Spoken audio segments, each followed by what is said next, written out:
Welcome and thank you for standing by. Currently, all participants are in a listen-only mode. Today's webinar is being recorded, and the recording will be posted publicly. If you have any objections, you may disconnect at this time. Now I'd like to turn the call over to your host for today, Erlene Dow. Thank you, Lisa. Good afternoon, everyone, and thank you for joining us for the August Local Employment Dynamics, or LED, webinar. I would first like to apologize for having to reschedule this webinar. We are so grateful you were able to join us today. Before I introduce today's speaker, let's go over a few housekeeping rules. As mentioned earlier, this webinar is being recorded.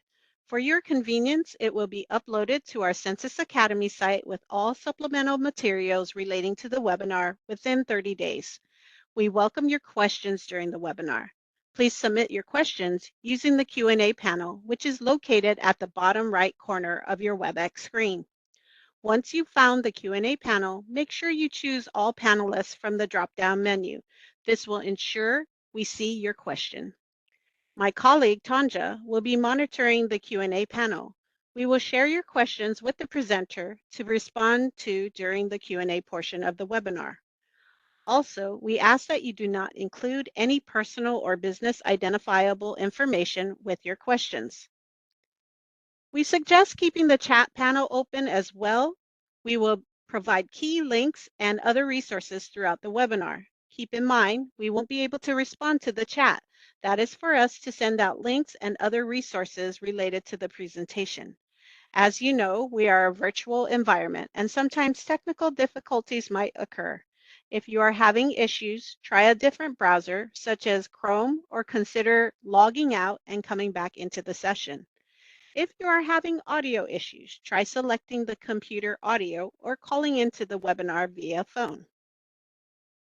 On behalf of the U.S. Census Bureau and the LED Partnership, in collaboration with the Council for Community and Economic Research and the Labor Market Information Institute, it is my pleasure to welcome back Matthew Staiger as he presents the Intergenerational Transmission of Employers and the Earnings of Young Workers. This study shows how the intergenerational persistence in earnings is shaped by the jobs obtained at a parent's employer. Combining data from the Longitudinal Employer-Household Dynamics program and Decennial Census provides information on parent-child and employer-employee linkages. Matthew Staiger is a research scientist at Opportunity Insights. His research investigates the determinants of economic opportunity with the goal of identifying policies that would be effective at promoting upward mobility. He received his Ph.D. in economics from the University of Maryland and his BA in economics and mathematics from Williams College. With that, I welcome Matthew. All right, well, thanks so much, Erlene, and thank you for having me back. So today I'll be talking about my paper, The Intergenerational Transmission of Employers and the Earnings of Young Workers. And this is actually a project that I started when I was a grad student and working as an intern at the Census Bureau. So I'm excited to be back here and sharing this work with you all. So before jumping into the results, just the kind of standard disclaimer applies, which is that because this project is constructed using data from the census, any opinions and conclusions are my own. They don't represent those of the census, and all the results have been reviewed to ensure that no confidential information is being disclosed. So with that, jumping into the talk, the kind of main motivating question for this paper was to what extent do connections in the labor market shape rates of intergenerational mobility? So in particular, to what extent do kids who are born to high-income parents tend to grow up to earn more later in life because their parents are providing access to high-paying jobs?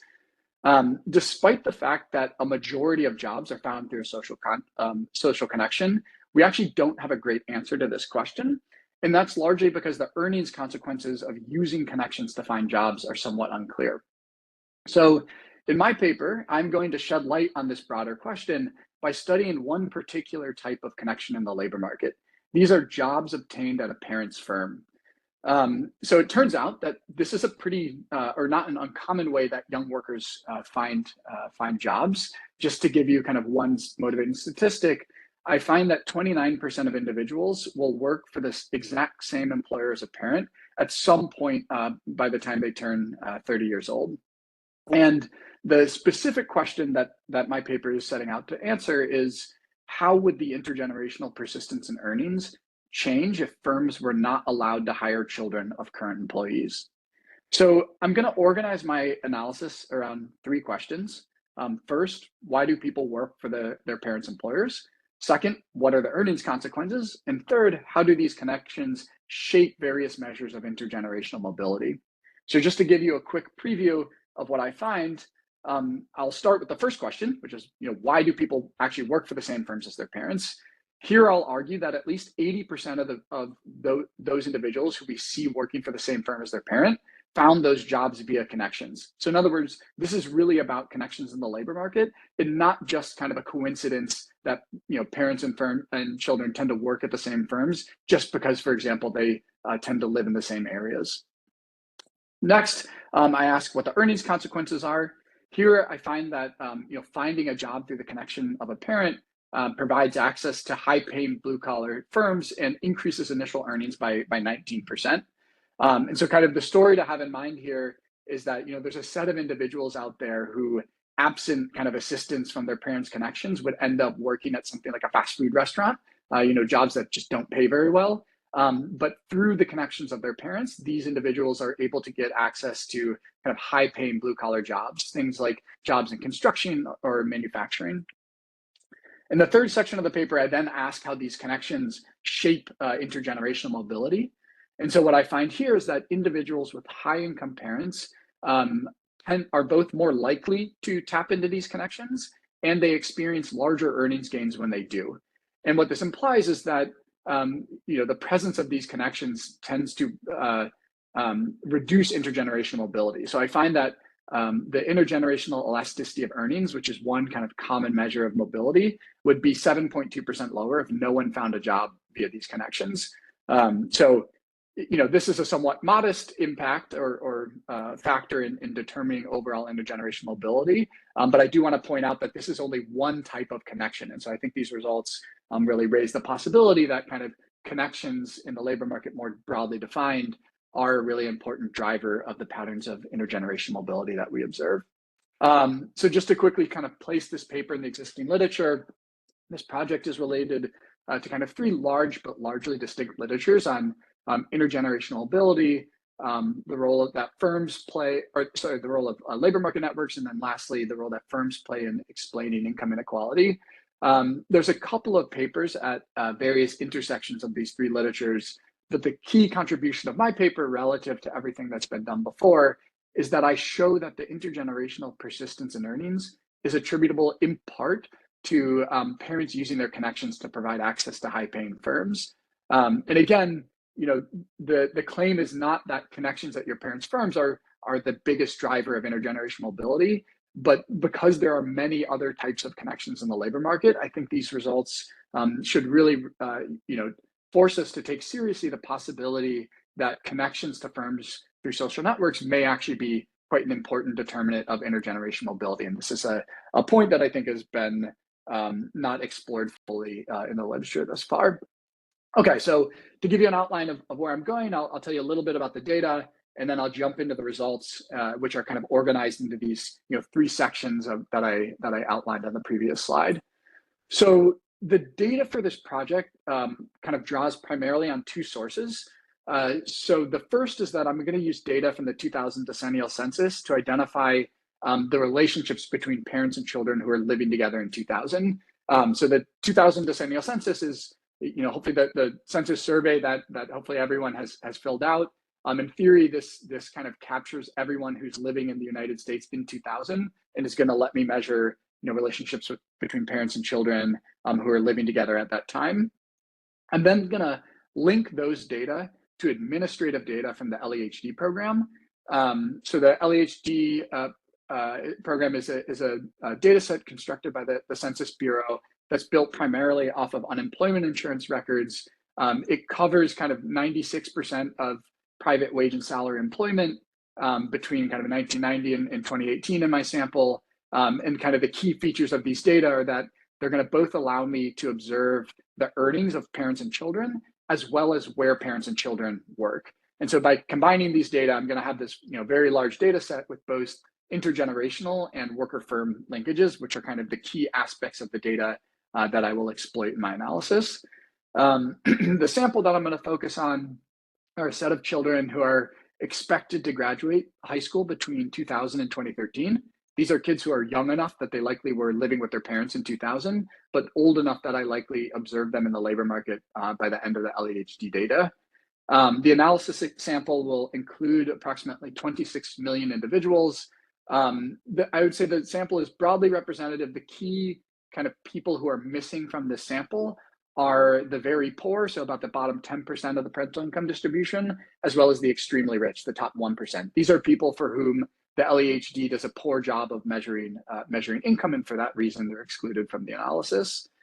The kind of key definition that I want to focus on is that of a first stable job. So much of my analysis is going to focus on outcomes at the first job of a child. And the way that I define a first job in the data is the first quarter in which an individual earns at least $3,300 for 3 consecutive quarters. So that's approximately equal to working 40 hours at the federal minimum wage. So just to give you a sense of what that definition is doing, in this figure, I am plotting the average annual earnings by age for individuals who start their first job at age 22. And so what you can see is that before people start their first job, earnings are kind of persistently low. And then in the year that the individual finds their first job, we see this dramatic and persistent increase in earnings. And if we produce this figure for people who start their first jobs at other points, we see a similar pattern. So people who find their first job at 18 have this kind of similar age earnings patterns. And so this is all just to say that my definition of a first job kind of picks up a really meaningful moment in someone's labor market experience, and we can think of this as really the start of someone's career. And just to emphasize again, my analysis is primarily going to focus on outcomes at these first jobs, which a large literature has shown have kind of meaningful implications for later in life outcomes. Okay, so to jump into the analysis then, what I want to start off with is thinking about why do people work for the same firms as their parents? So I find that 5% of individuals will go on and work for the same firm as a parent at their first job. And one explanation of this pattern is that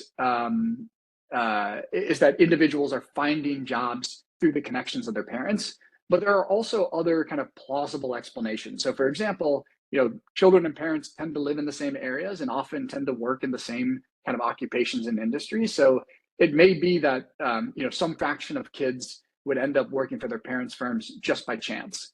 And so the way I want to think about distinguishing between the explanation of parental connections versus other explanations is to think about the thought experiment of how many kids would end up working for their parents' firm if their parent wasn't present at that firm. And the answer to that is going to tell us something about how important connections are in driving these patterns. And so I'm going to get at that question by studying the probability that that individuals join kind of a future employer of a parent. So what I'm doing in this figure is identifying a set of parents who start a new job exactly 3 years before or after their child finds their first job and enters the labor market. And then what I'm going to do is I'm going to look at the probability that the child joins that firm relative to the kind of time when their parent starts the job. So let's start all the way over on the left side of this figure. This point here at -12, this includes a sample of individuals whose parents start a new job exactly 12 quarters or exactly 3 years before the child enters the labor market. And we can see, from these estimates that 6% of individuals will go on to work for that firm. As we move across the x-axis, the horizontal axis, we are looking at a sample of individuals whose parents start new jobs closer and closer to the quarter in which their child finds their first job. And we can see that this probability of joining these firms remains pretty constant. When we then extend that series further to the left, we're now looking at parents who are starting new jobs after their child enters the labor market. And we see this kind of dramatic fall in the probability of working for these future employers of the parents. And so, a comparison of the estimates in red here to those in blue implies that children or young workers are about 5 times more likely to work for a firm that their parent just joined, as opposed to a firm that their parent will join in the near future. And so if you thought that the kind of only difference between the kind of current and future employers of the parents was the presence of parental connections, then these results suggest that at least 80% of individuals who work for a parent's firm got those jobs via connections. And in many ways, this kind of these results probably overstate the role of kind of non-network factors. So it may be the case that the future employers of parents, there's another relative, like a grandparent or an uncle, that is providing access to jobs to both the parent and the child. And so I think another useful comparison point here is to look at the probability that the child joins another or works at another firm in the same industry, commuting zone, and size class as the parent's firm. And that's depicted by this green line. And the point there is that young workers are about 200 times more likely to work for the same firm as a parent than they are other observably similar firms in the same local labor market. So, the key takeaway from this section is that it's not uncommon for individuals to work for the same firms as their parents. And when they do this, this seems to be about connections in the labor market. So that brings us to the next section of the talk, which is thinking about the earnings consequences of tapping into these connections. So the question that I'm setting out to answer here is, for those who work for a parent's employer, how much more do they earn relative to their next best option? The kind of standard empirical challenge is that individuals who work for a parent's employer may be different from those who do not in unobserved ways. In the paper, I present some evidence that it looks like people who tend to work for their parents' firms are people who kind of would have otherwise struggled to find decent jobs, so they're negatively selected. If I were able to kind of run an ideal experiment here, what I would do is I would prohibit some firms from hiring the children of current employees, and then use that random assignment across firms as an instrument for whether an individual works for their parent's firm. And so I'm going to try to replicate that kind of ideal experiment by exploiting variation in job opportunities or the hiring rate at parents' firms.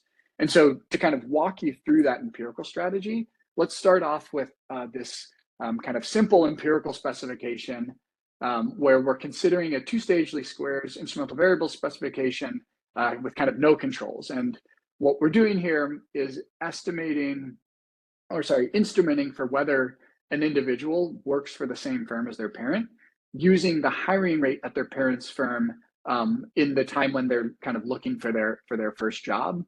And so the kind of idea here is that if a young worker is kind of entering the labor market at a point when there are no job opportunities for the parent's firm, then the parent's firm is going to be very unlikely to kind of extend a job offer to them.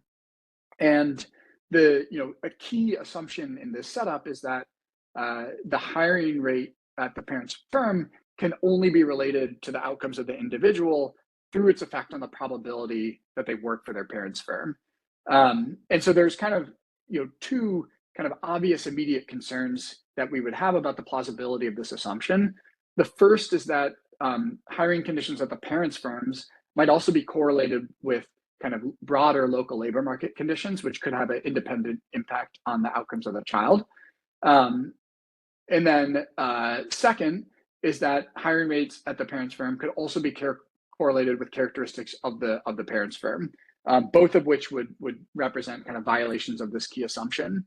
And so in order to kind of address those concerns, my main empirical specification is going to control for two sets of fixed effects, one set of fixed effects for the parent's employer, and a second set of fixed effects for the local labor market in which that employer is situated. And so what I want to do in the next two slides is kind of show you what these fixed effects are doing and illustrate the kind of type of variation that I'm exploiting in this empirical design. So this figure is showing the association or estimates from the reduced form, which are this association between the hiring rate at the parent's employer and the outcomes of the young worker. So to start focusing on the estimate on the far right, that is the estimate you get when you regress the log earnings of the young worker at their first job on the hiring conditions at the parent's firm, controlling for the fixed effects for the parent's firm, the local labor market. And what we see is that the hiring conditions at the parent's firm are positively related to the outcomes of the young workers. So when the parent's firm is hiring more, the individual tends to experience higher earnings. These red series show what you get when you, instead of using the contemporaneous hiring rate, you use lagged measures of the hiring rate at the parent's firm. And we can see that when you look at hiring conditions just measured a few years before, there's essentially no relationship between the hiring conditions at the parent's firm and the outcomes of the individual.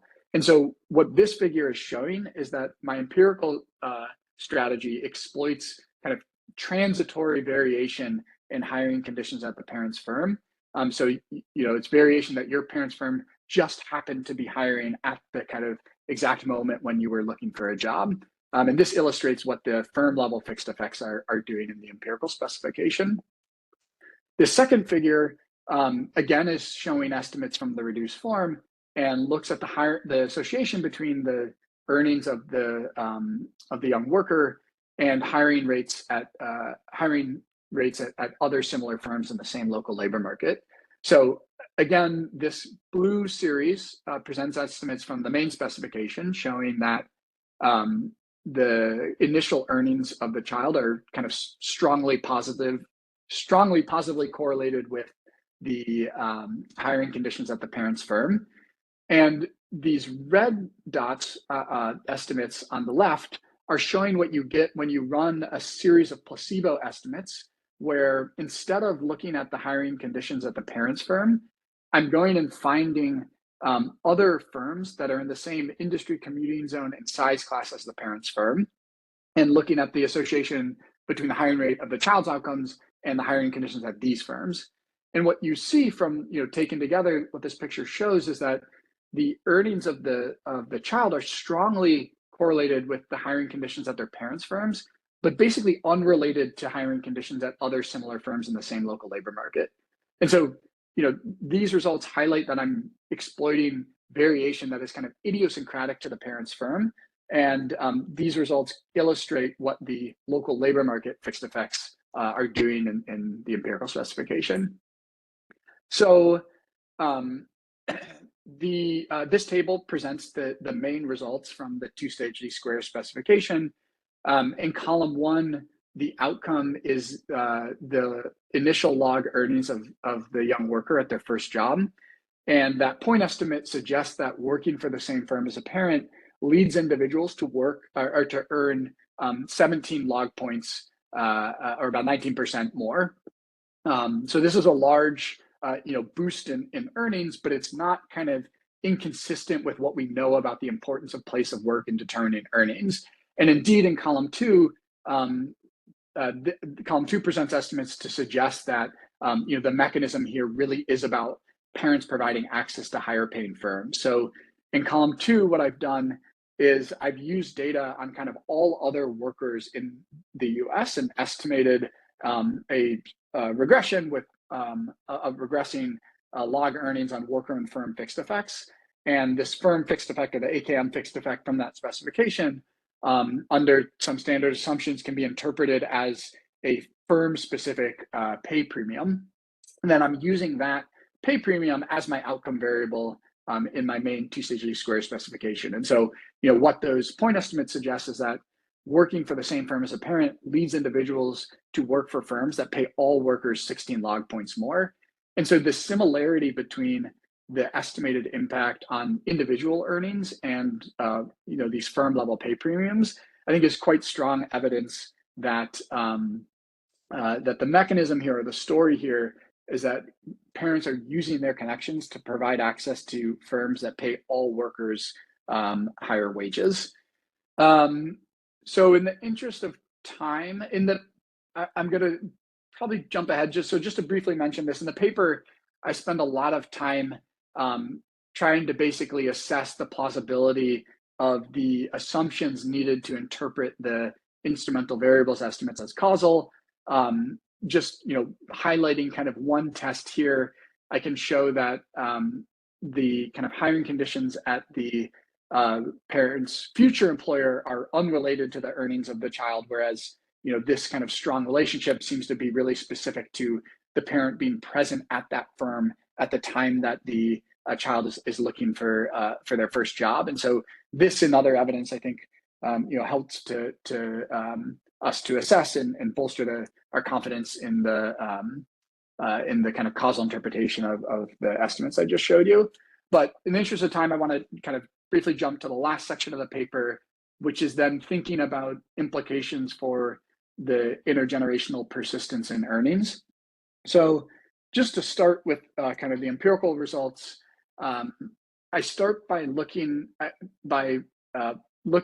how the tendency to work for a parent's firm varies by parental income. So what I'm doing in this figure is plotting the proportion of individuals who find their first job at a parent's employer on the vertical axis against parental income on the x-axis.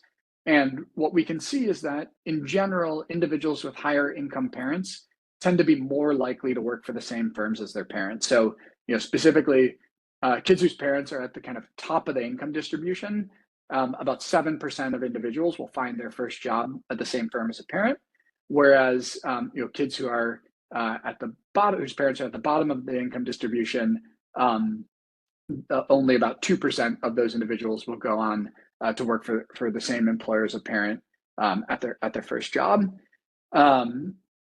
The second pattern here is to look at how the earnings gains vary by parental income. So here what I've done is using the two-stage least-squares estimator, estimated the effect of working for the same firm as a parent by kind of 5 parental earnings quintile groups. And what we can see, this kind of upward slope here tells us that in general, individuals who have higher income parents, people on the right side of this graph, tend to experience larger earnings gains from working for the same firm or employer as a parent.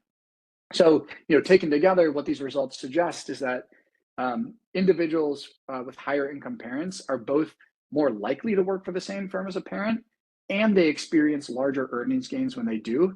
And so, this would seem to suggest that that the presence of these connections kind of reduces intergenerational mobility or amplifies the extent to which inequality perpetuates from one generation to the next.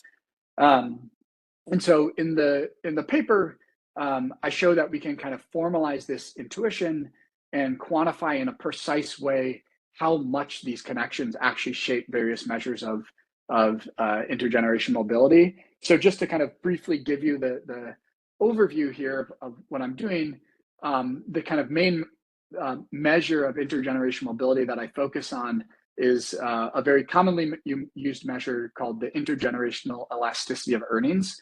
This is the coefficient you would get if you regressed log earnings of the child on log earnings of the parents. So it gives you the strength of the correlation between income of parents and children. And so just a little notation, we can write this this coefficient rho between the income of the child and the income of the parents, just kind of by definition of what a regression coefficient is. That's going to equal the covariance between the income of the parent and the child divided by the variance of parental income. And we could think about writing the income of the child in kind of potential outcomes notation, where the kind of income we observed is equal to the child's outside option. So what is the income that the child would earn if they didn't work for the same firm as their parent, plus the kind of individual level treatment effect times like whether or not they work for the same firm as their parent. And so kind of using this framework, we can then kind of precisely define the estimate of interest, which is the difference between the intergenerational elasticity of earnings that we actually observe in the data and the intergenerational elasticity that we would observe if no one worked for the same firm as their parent. And kind of the key insight here is that that difference is going to depend how the benefits of working for a parent's firm vary across the parental income distribution. And in the paper, I show how basically we can use the estimates from the first and second parts of the paper to precisely quantify how much this particular measure of intergenerational mobility would change if we kind of shut down access to jobs via these connections. So the kind of headline finding there is that in the data, the observed IGE between the initial earnings of young workers and the earnings of their parents is 0.136. And my estimate suggests that this IGE would be about 10% lower if no one worked for the same firm as their parent. Kind of building on the analysis that I briefly discussed of the future employers of the parents, that analysis suggested that 20% of people who work for their parents' employers do so for reasons unrelated to connections, and up to 10% of the kind of causal estimates from the two-stage score specification are attributable to bias. And so kind of using those estimates from the future employers, we can try to correct for that amount of bias. And this, imposing those corrections implies that the IG would be 7.2% lower. So kind of the headline finding again is that these connections explain kind of a modest but not insignificant share of the correlation between the income of parents and children. And then lastly, in the paper, I kind of cut the results by gender and race and show that these parental connections tend to also amplify existing earnings disparities across these various groups. So just to wrap up, since I'm out of time, the key takeaway from this paper is that the intergenerational persistence in earnings is attributable in part to parents using their connections to provide access to higher paying firms. And while connections at the parent's current employer are clearly not the main driver of intergenerational mobility, these results, I think, raise the possibility that connections to firms through social networks more broadly defined could actually be quite an important determinant of intergenerational mobility. So, my hope is that these findings kind of motivate us to think more carefully about how important connections are in the labor market for shaping economic mobility and economic opportunity. And I think the kind of two implications from these results to highlight are, one, I think the results raise some concerns about whether our economic system is fair. And so, whether, fairness is kind of a subjective valuation that's going to depend on your beliefs. But I think most people in the US would agree that it's, unfair that individuals from high income families tend to get a leg up just because their parents are, connected and able to provide access to jobs. So I think this, should potentially raise some concerns about the relatively low rates of intergenerational mobility in the United States. And then the second implication, I think, is a more positive one, which is that these results suggest that kind of helping young workers to navigate the labor market might be a potentially effective strategy for expanding economic opportunity. So, a lot of the kind of policy discussion around economic opportunity often focuses on kind of interventions that happen in childhood, whether that be from, preschool all the way up to kind of college education. But there's much less kind of focus on thinking about how we can help young workers navigate the labor market. And, these results suggest that, job training programs like Year Up or other examples of such programs might be an effective way to kind of expand economic opportunity. So with that, I'll wrap up the presentation, but happy to kind of stick around and answer any questions you might have. And thanks again for tuning in, and thanks again to the Census for hosting me for this webinar. Thank you, Matthew. Before we get to the questions, as a reminder, the presentation will be accessible on the Census Academy website at census.gov/academy under the webinar tab in a couple of weeks. The link has been added to the chat. Again, please type all of your questions in the Q&A panel, and we will keep your questions pertaining to the presentation. The chat has been disabled to our attendees. And now for our first question. What is considered high income? So in this paper, the way that I am measuring parental income is I am basically using the full observed labor market history of each parent. So the coverage in the LEHD, the data set that I'm using to measure earnings, basically ranges from 1990 to 2018. And during the years that the parent is kind of a prime age worker, between the ages of like 25 and 55, I'm looking at kind of their earnings over that time range. Then for each child, I'm looking at kind of the kind of total earnings of the combined earnings of the parents, and measuring kind of child SES status using those measures of income. And so income is on a spectrum. There are it's kind of a continuous spectrum where kids on the high end of the income distribution are going to have parents who whose income is over 100 or 200,000 a year, whereas on the low end of the spectrum, family income is going to be something closer to about 10,000 a year. So kind of in everything in between in those two ranges. But I'm curious, was race considered in this study as well as the age of the parents? Yes. So I didn't have time to talk about this much, but one of the things that I go into more detail in the paper is breaking these results out by race and thinking about the implications of the presence of these connections for racial earnings gaps. And so one of the things I find, so there's a recent study by Raj Chetty and co-authors who look at kind of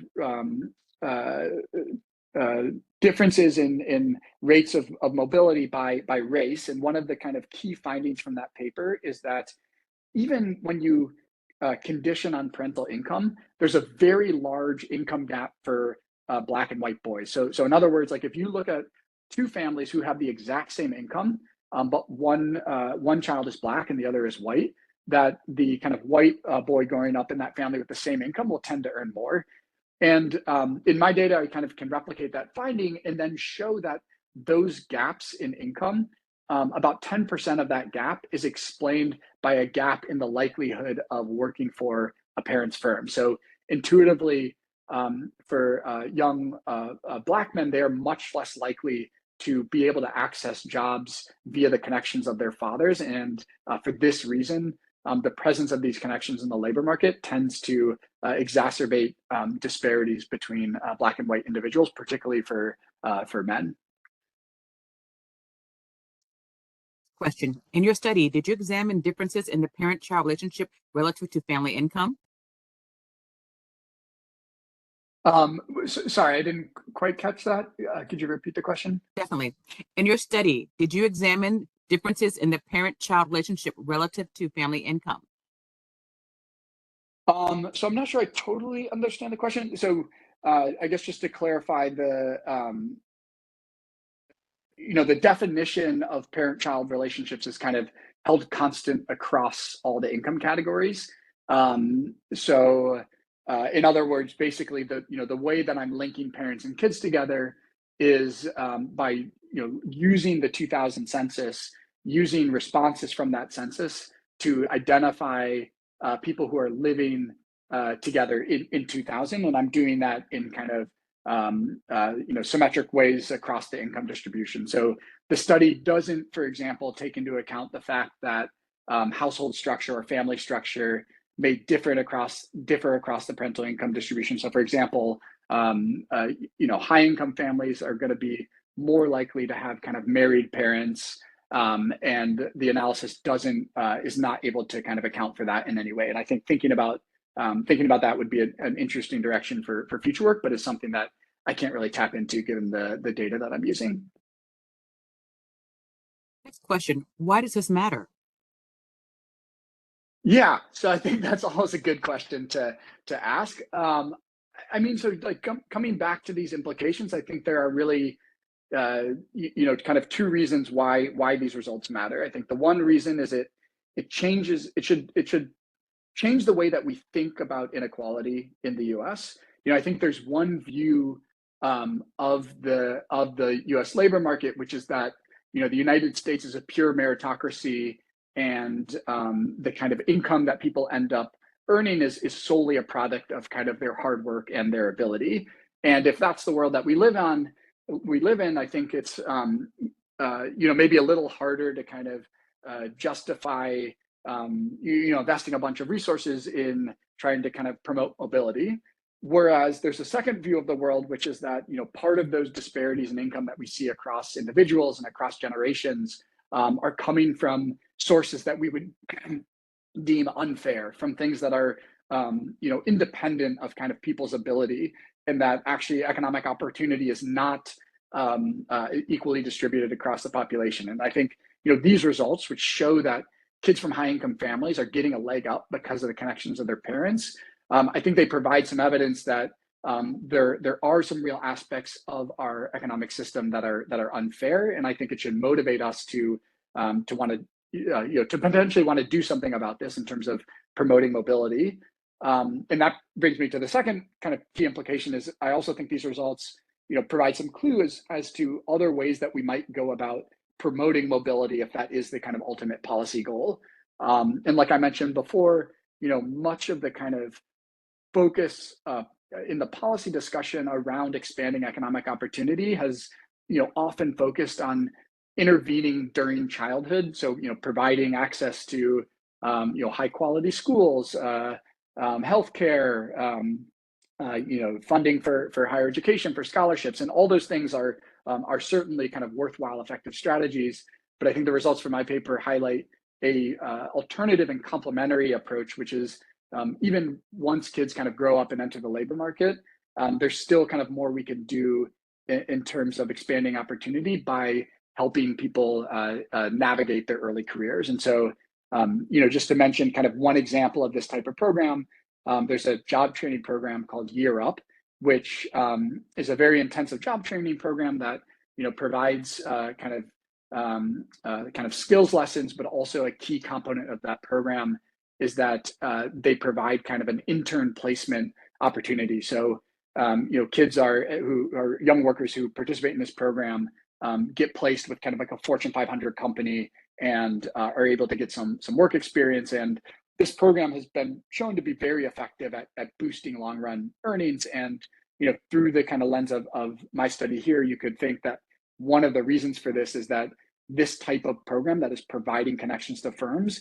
is kind of filling in the gap that low income kids don't have. It's providing access to firms that high income kids might get through their parents, but more disadvantaged workers might just not have those connections. And so I think my results suggest that this approach of kind of helping people navigate the labor market might also be a worthwhile strategy for expanding economic opportunity. This is so interesting. Thank you for developing this presentation. I would be interested to see if any of the data can be parsed out related to the work in the local, state, federal government. Yeah, so that's an interesting point. So the LEHD so the data that I'm using to kind of observe earnings and place of work is not ideal for studying government. There are some classifications of government jobs that are not going to be included in these data. And so I think it would be interesting to think about how this plays out in government. My suspicion is that there's a lot of government agencies that actually have explicit anti-nepotism laws. So my guess is that this tendency to work in the same firm or same employer as a parent might be lower in a lot of government sectors. In the paper, I do look at kind of differences in the tendency for individuals to work at their parents' firms by kind of industry classifications. And one of the things that really jumps out there is the use of these connections is just much more common in kind of blue collar jobs. So in jobs like construction, manufacturing, these are jobs that tend to offer kind of quite high wage premiums. These are the jobs where we see the use of these connections being really prominent. But I think it would be interesting if we had the data to kind of also look into government, because there are definitely many famous examples, at least of politicians who seem to follow in the family footsteps. Has the data been disaggregated according to race and gender? Yeah, so I touched on that a little bit, but in the paper, I present some results breaking out the impacts by both race and gender. And the kind of headline finding from that was that the presence of these connections tend to kind of amplify disparities by both race and gender. So in other words, the people who benefit most from these connections are white males born to high-income parents. Continuation to the previous question, and what effect, if any, do you see? If not, what does the literature say or suggest about parental earnings when parents are African American or Hispanic? Yeah, so I don't. So the main thing that I'm able to look at here is kind of the when I cut the results by race is just the kind of probability that an individual works for the same firm as their parent. I can show that there are quite big disparities by race gaps. And in particular, the kind of most notable one is that even when you look at parents with the same income, young Black men are much less likely to work for a parent's firm than compared to young white men. Given the nature of how I'm estimating the kind of returns to earnings, I'm unable to estimate, the effect of working for a parent's firm by race. And so all of kind of my statements by race are more just looking at the kind of descriptive patterns of how often do people work for their parents' firms and cutting those by race. Next question. Do you think your estimates are actually an underestimate of family connections, since children might get similar connection through aunts, uncles, older cousins, siblings, etc.? Absolutely. I think that's a really important point, which is that my results suggest that these connections at a parent's current employer explain roughly 10% of the kind of observed correlation between the income of parents and their children. And I think a key point is that these are just one of many types of connections in the labor market. So just as the question alluded to, you might also get jobs through grandparents, uncles, friends, neighbors, all of these different walks of life.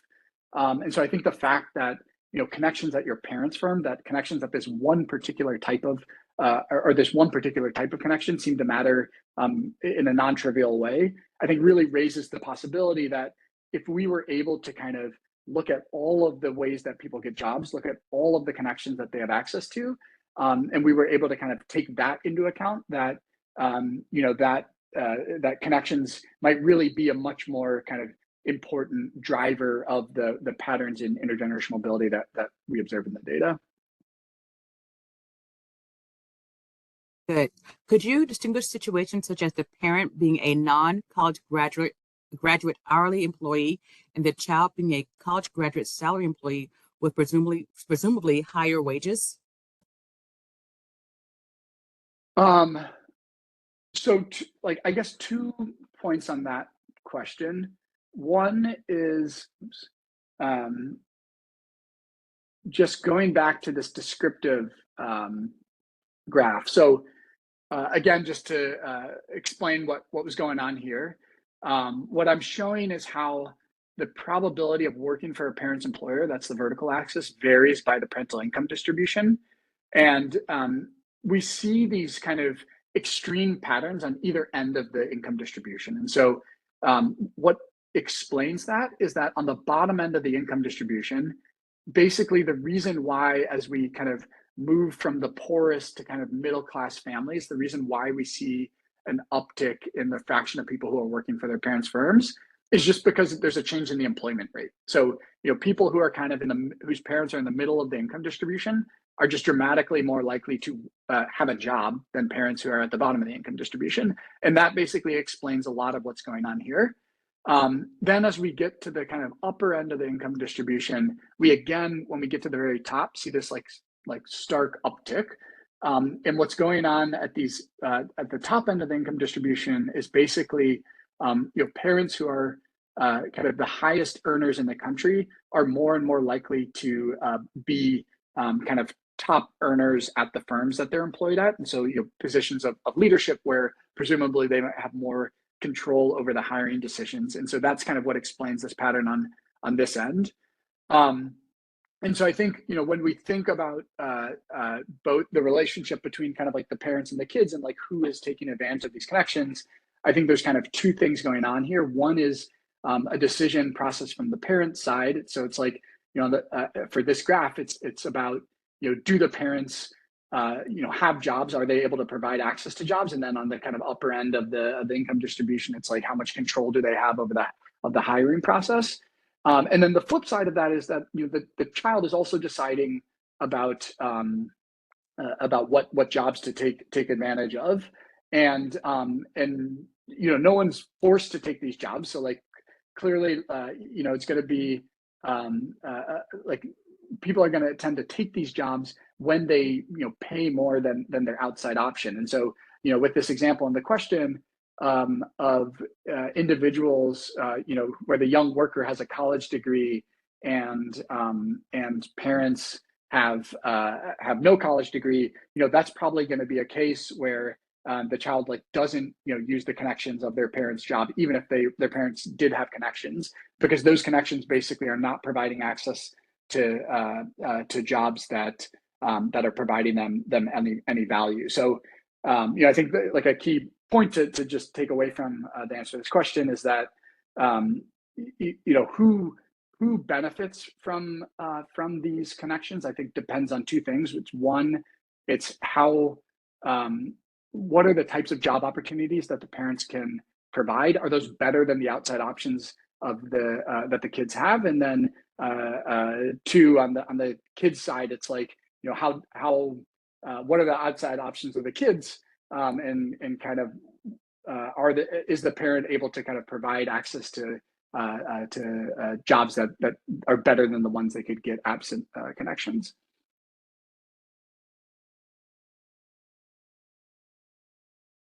Can you elaborate more on the gender and race breakdowns you mentioned? Since it's mainly about blue collar jobs, is it fair to say that this effect is most observed in white males? Yeah, so I think that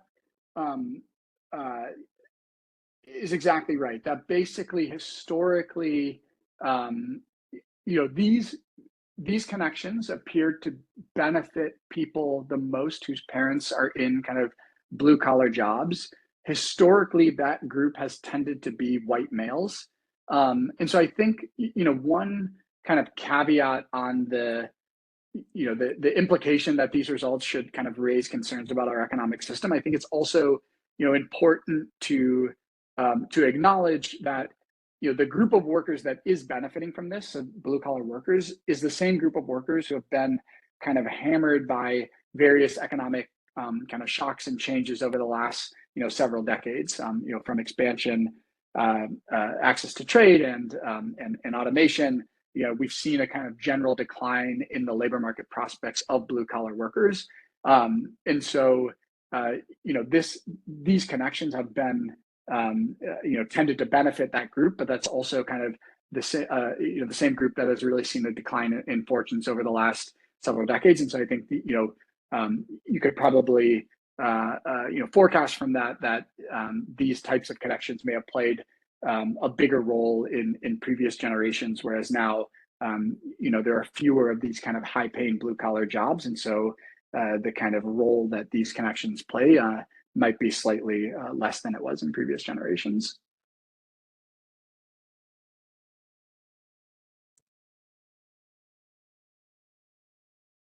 Could you please discuss if the results hold can you please discuss if the results hold when conditioned on educational, attainment? For example, are the results different for high school graduates versus those with bachelor degrees? Yeah, so unfortunately, I don't have great data on education.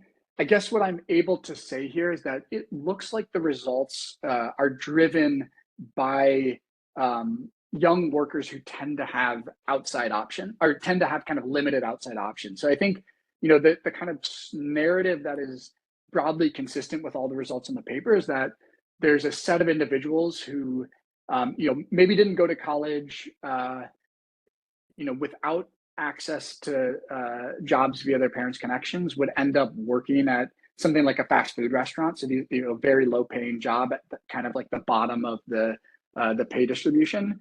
But through the connections of their parents, they're able to get access to kind of good paying jobs in like the construction and manufacturing sector. And so, these jobs in construction and manufacturing, often they are not jobs that necessarily require higher degrees of kind of formal education, but nonetheless, they're jobs that offer much higher pay, in part because there's a lot of kind of training on the jobs for those positions.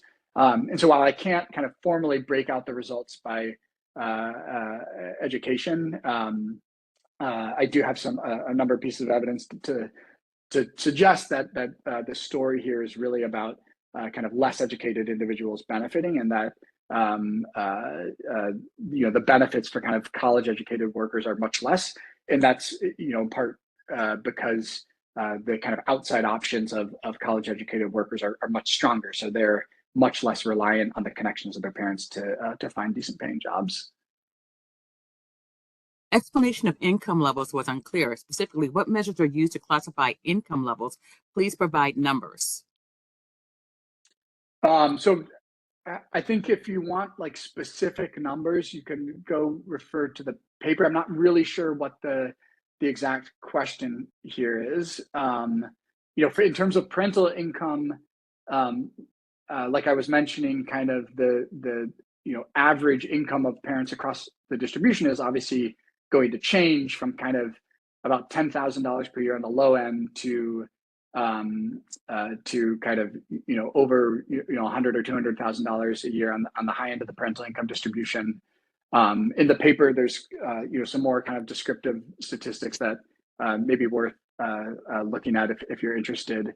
But I'm not totally sure exactly what the question is getting at with the income levels. Supplement to the parent-child relationship and family income. Is it always 7% boost across the incomes? Sorry, can you repeat that? Sure. Supplement to the parent-child relationship and family income. Is it always a 7% boost across all incomes? So, so the 7%. So I think just to try to clarify the 7% figure. Let's see.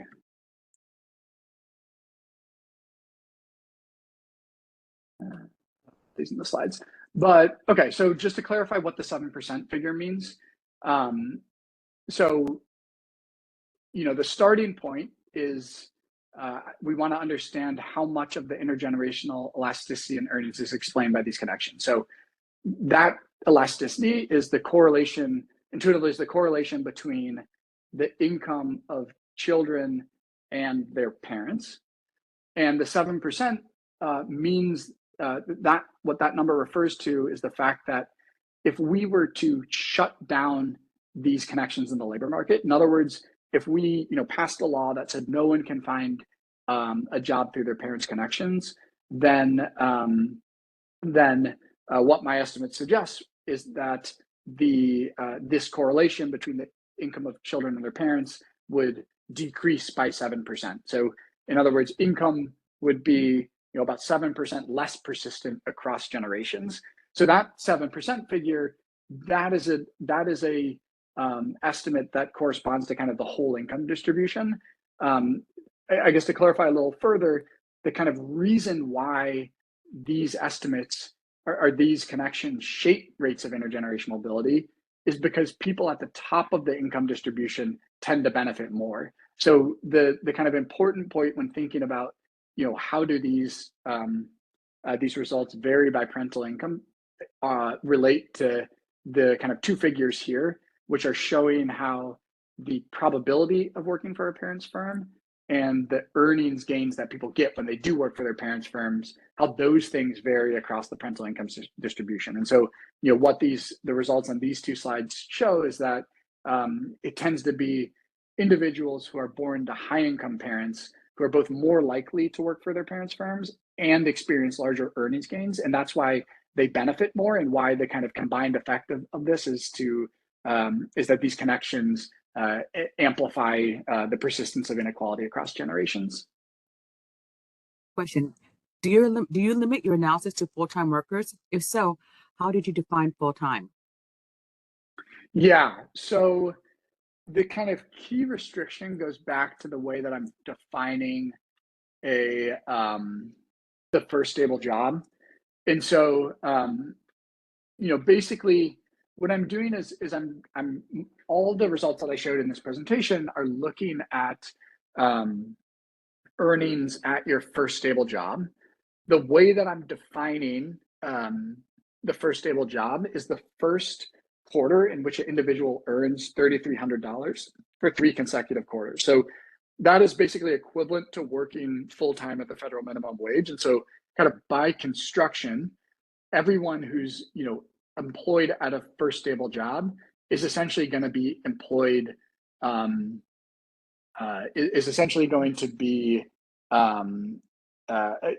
employed full-time.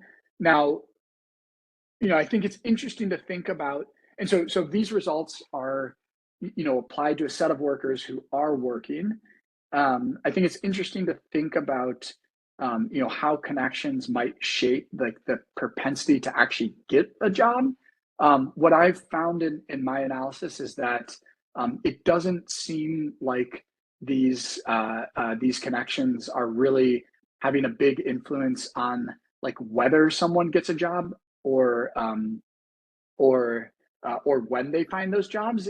The data are more consistent with a story where people kind of finish school or have some other kind of life event moment where they decide that they're going to kind of start working, and it's at that time that they either kind of tap into their parents' connections or they find the next best job that they can get.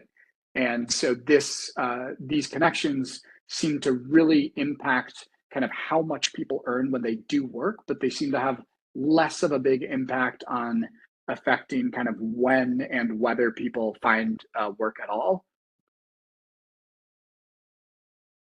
Your work helps us think about potential benefits of parental connection to their adult children. What does the existing economic literature tell us about potential benefits of these matches to employers? For example, through better ability to screen the employee. Yeah, so that's a great question. And just to rephrase a bit, I guess one way to ask this is why are firms doing this? So the benefits for the kids are clear. They are getting very large earnings benefits from tapping into these connections. Why do we see so many firms who are willing to hire the children of current employees?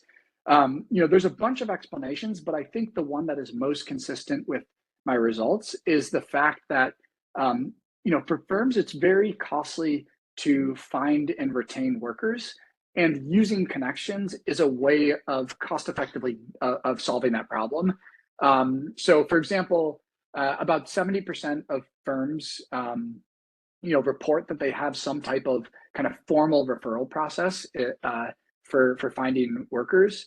And when you survey firms and ask why they have these referral programs, kind of the most common answer is just that it's costly to kind of find good workers who are going to stick around. And so I think the use of these connections is kind of consistent with that. This is a way that firms are able to find decent workers who are going to stick around and be productive. And just one piece of evidence that is consistent with that is that I find that people who find jobs through their parents' firms are much more likely to stay at those jobs and much less likely to job hop and move to a new job.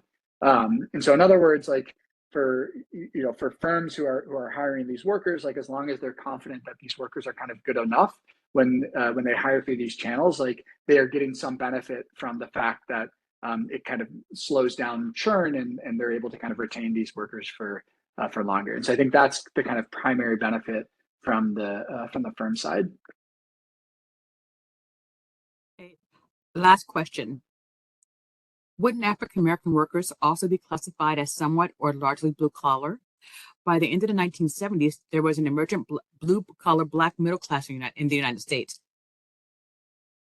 Yeah, I think that's totally fair. In my previous answer, I didn't mean to say that the blue collar jobs were were only jobs held by white workers.